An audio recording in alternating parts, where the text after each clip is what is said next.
Witajcie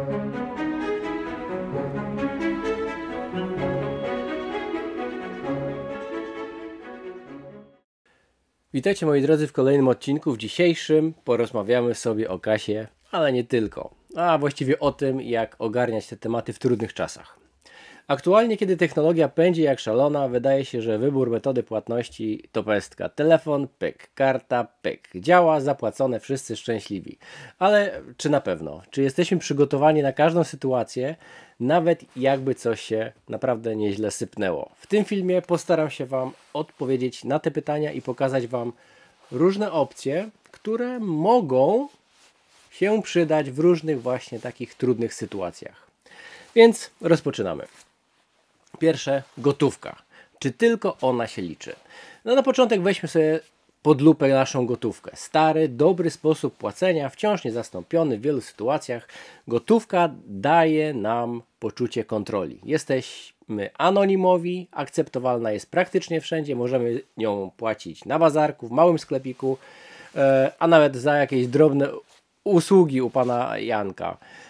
Jednak w czasach kryzysu, inflacji, gotówka może szybko stracić na wartości, dlatego warto mieć jej trochę na czarną godzinę, ale nie trzymać wszystkich oszczędności tylko w gotówce. Możecie zapytać, a co z walutami obcymi? Czy warto mieć jest trochę euro, dolarów, franków szwajcarskich, koron?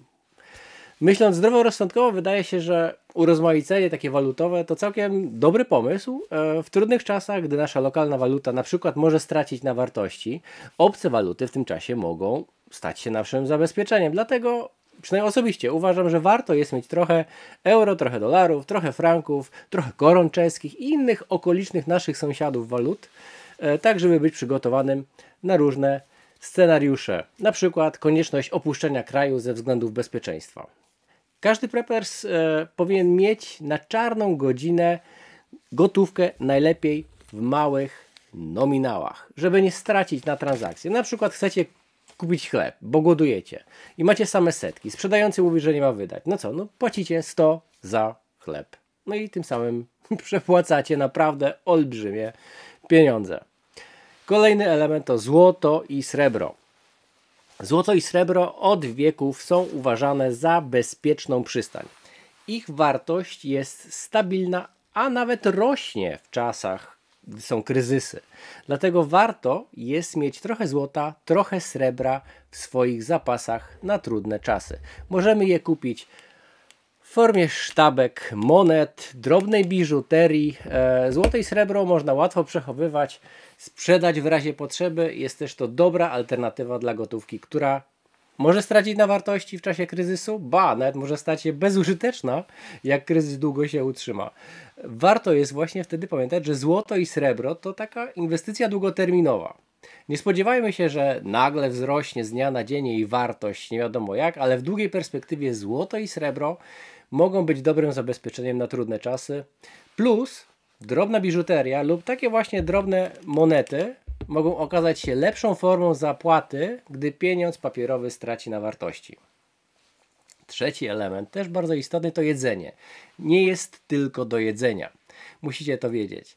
Dlatego warto jest mieć trochę więcej zapasów jedzenia na kilka tygodni, miesięcy, a może nawet jeszcze trochę dłużej. Można kupować jedzenie w sklepach, można też kombinować samemu, robić różnego rodzaju przetwory, kisić ogórki albo uprawiać własne warzywa i owoce, robić z tego niestworzone rzeczy. Pamiętajcie, że w trudnych czasach dostęp do jedzenia może być utrudniony. I właśnie wtedy posiadanie takich na przykład konserw lub własnych przetworów pozwoli nam o wiele łatwiej przetrwać, jeśli będziemy chcieli innych rzeczy, a nie będziemy mieli na przykład pieniędzy. To również może stać się naszą formą płatności, którą będziemy mogli wykorzystać w trudnych czasach. Dlatego warto jest pomyśleć o tym jako inwestycji, jako barterowo można się wymienić na różne inne rzeczy. Na koniec porozmawiajmy o dywersyfikacji. To słowo klucz. Nie trzymajmy wszystkich jajek w jednym koszyku. W trudnych czasach dywersyfikacja to podstawa.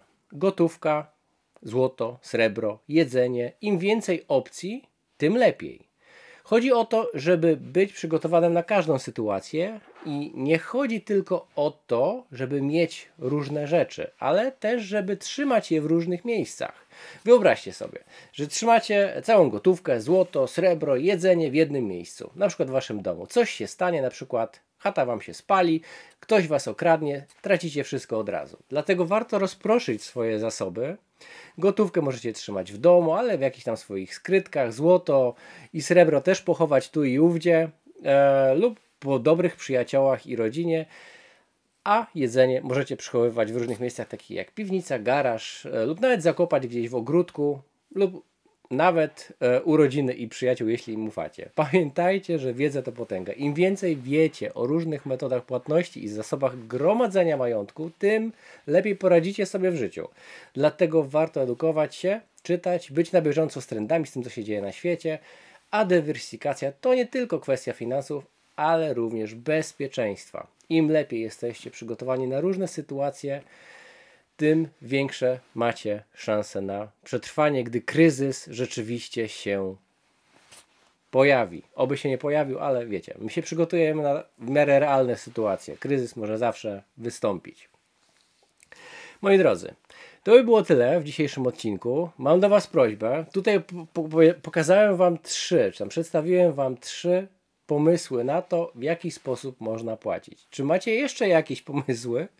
Ale trzymajcie się, powiedzmy,